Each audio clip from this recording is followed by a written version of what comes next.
Good morning to all. आज का हमारा चैप्टर होगा sentence simple compound and complex sentences. तो सबसे पहले तो मैं आपसे ये कहना चाहता हूं कि अगर आपने अभी तक मेरा चैनल सब्सक्राइब नहीं किया है तो उसे जरूर सब्सक्राइब कीजिएगा, क्योंकि मैं आपको आने वाले टाइम पे नई नई वीडियोस, ग्रामर्स के नए नए रूल्स इंट्रोड्यूस करवाऊंगा और बहुत इजीली कराऊंगा। तो इजी इंग्लिश 555 पे आपका स्वागत है। और अगर आपको मेरी वीडियो पसंद आए तो लाइक और शेयर करना ना भूलें। So first of all we will see the definition of simple sentence. A simple sentence is one which has one subject and one predicate. It has only one finite verb. Now you will have confusion that what is finite verb. Now I will tell you what is called finite verb. Finite verb जो होती है वो हमारी main verb होती है और ये tense के हिसाब से लगती है। जैसा कि आप यहाँ पे देखिए, his courage won him by honor. This is called simple sentence क्योंकि according to definition it has one subject and one finite verb and rest of the part is called predicate. ये बचा हुआ पार्ट जो है predicate कहलाता है। दूसरा sentence देखिए, his sincerity is appreciated by all. यहाँ पे his sincerity ये जो है सब्जेक्ट है, because we are talking about his sincerity, जिसके बारे में बात करते हैं वो सब्जेक्ट होता है। and is appreciated by all जो है यहाँ पे is जो है फाइनाइट वर्ब है। फाइनाइट वर्ब यहाँ पे हम इसको जो है मेन वर्ब की तरह यूज कर रहे हैं। आपको पता होगा is, am, are, was, were, has, have, will, shall, ये सब हेल्पिंग वर्ब होते हैं, पर हम इनको मेन वर्ब की तरह भी यूज कर सकते हैं। एप्रिसिएटेड बाय ऑल जो बचा हुआ पार्ट है ये प्रेडिकेट है, तो इससे हमें पता लगता है ये भी एक सिंपल सेंटेंस है। तीसरा वाला देखिए, बीइंग पनिश्ड ही वैक्ड। अब आप इसमें देख रहे होंगे कि बीइंग पनिश्ड जो है ये आपको वर्ब लग रहा होगा। ये this is called participle phrase, this is not called main verb and these are called non finite verb. इसके बारे में हम अगली वीडियो में बताएंगे आपको कि नॉन फाइनाइट वर्ब क्या होते हैं। लेकिन अब आगे देखिए, being punished he whacked, this is he is called subject in this sentence and whacked is called verb in this sentence. तो हमें इससे पता लगता है कि ये एक सिंपल सेंटेंस है क्योंकि इसमें एक सब्जेक्ट है और एक वर्ब है। आगे देखिए, it was a red ball. यहां पे भी आप देखिए, इट जो है सब्जेक्ट है because we are talking about it and was is called finite verb. यहां पे भी हमने हेल्पिंग वर्ब वॉज को मेन वर्ब की तरह यूज कर दिया। तीसरा वाला सेंटेंस देखिए, he woke up at the time of raining. He woke up, यहां पे ही सब्जेक्ट है because we are talking about he, what we call subject and woke जो है यहां पे मेन वर्ब है and rest of the part is called predicate. जो बचा हुआ पार्ट जो सेंटेंस का होता है प्रेडिकेट कहलाया जाता है। सिक्स्थ वाला देखिए, he is too weak to walk.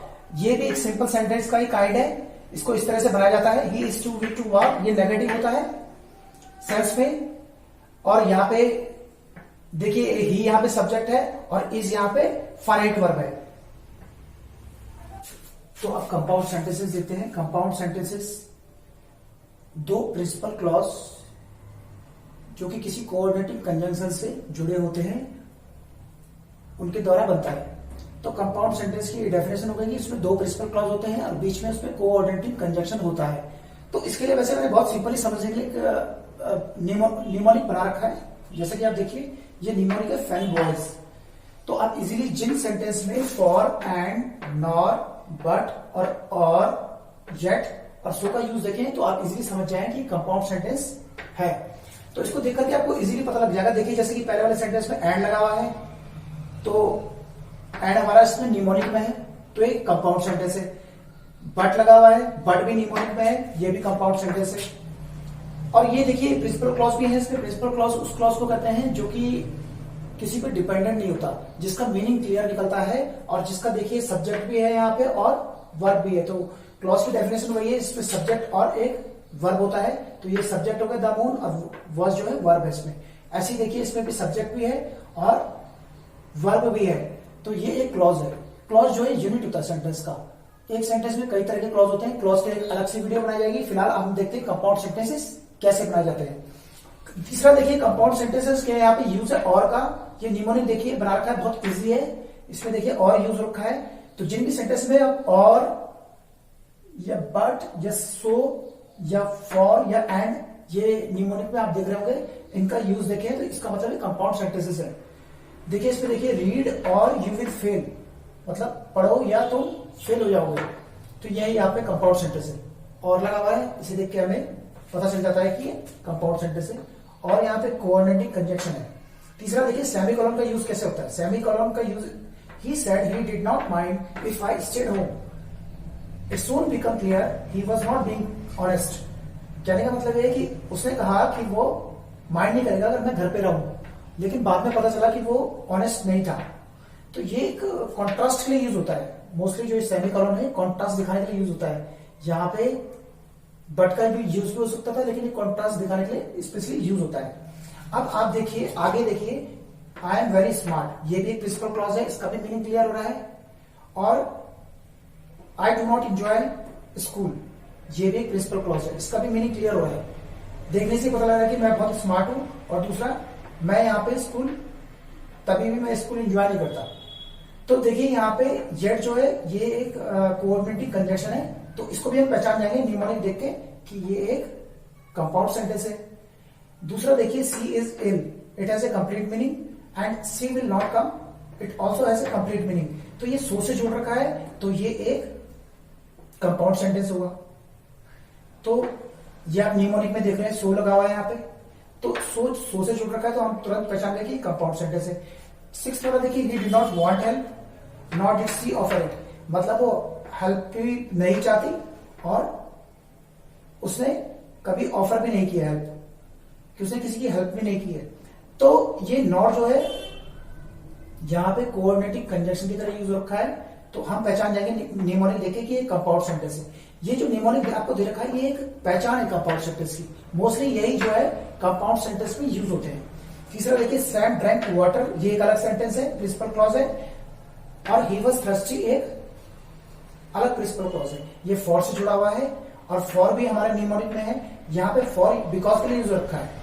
देखिए जैसे Sam drank water because he was thirsty, तो ये जो है निमोनिक देखिए आपको पता लग जाएगा कि कंपाउंड सेंटेंसेस क्या होते हैं। इजीली आप इसको देखिए, आपको पता लग जाएगा। दोबारा बता रहा हूं कि क्लॉज हमारा प्रिंसिपल क्लॉज वो क्लॉज होता है जो किसी पे डिपेंडेंट नहीं होता, इसका कंप्लीट मीनिंग होता है। यहाँ पे सारे जो भी देख रहे होंगे आप सेंटेंस के पार्ट, ये सब प्रिंसिपल क्लॉज है। ये the moon was bright, it has a clear meaning, and we could see our way, it has a clear meaning, ये एक प्रिंसिपल क्लॉज है। तो ये निमोनिक देखिए आपको पता लग जाएगा कि कंपाउंड सेंटेंसेस क्या होते हैं। देखिए कॉम्प्लेक्स सेंटेंस देखते हैं। Complex sentence consist of a principal clause, main clause with one or more subordinate clause, it has more than one finite one. Complex sentence में एक प्रिंसिपल क्लॉज होता है और एक या एक से ज्यादा सबऑर्डिनेट क्लॉज होता है। सबऑर्डिनेट क्लॉज के बारे में भी बताएंगे आपको। Subordinate clauses are joined by subordinating conjunction. तो सबसे पहले सबऑर्डिनेट क्लॉज जो होता है वो प्रिंसिपल क्लॉज से सबऑर्डिनेटिंग कंजंक्शन के द्वारा जोड़ा जाता है। यहां पे देखिए पहले सेंटेंस में कि सबऑर्डिनेटिंग कंजंक्शन दैट है, तो आपको ये क्लियर हो जाएगा कि ये कॉम्प्लेक्स सेंटेंस है। दूसरी बात ये है कि आई नो जो है ये प्रिंसिपल क्लॉज है और इसे इंडिपेंडेंट क्लॉज भी कहते हैं।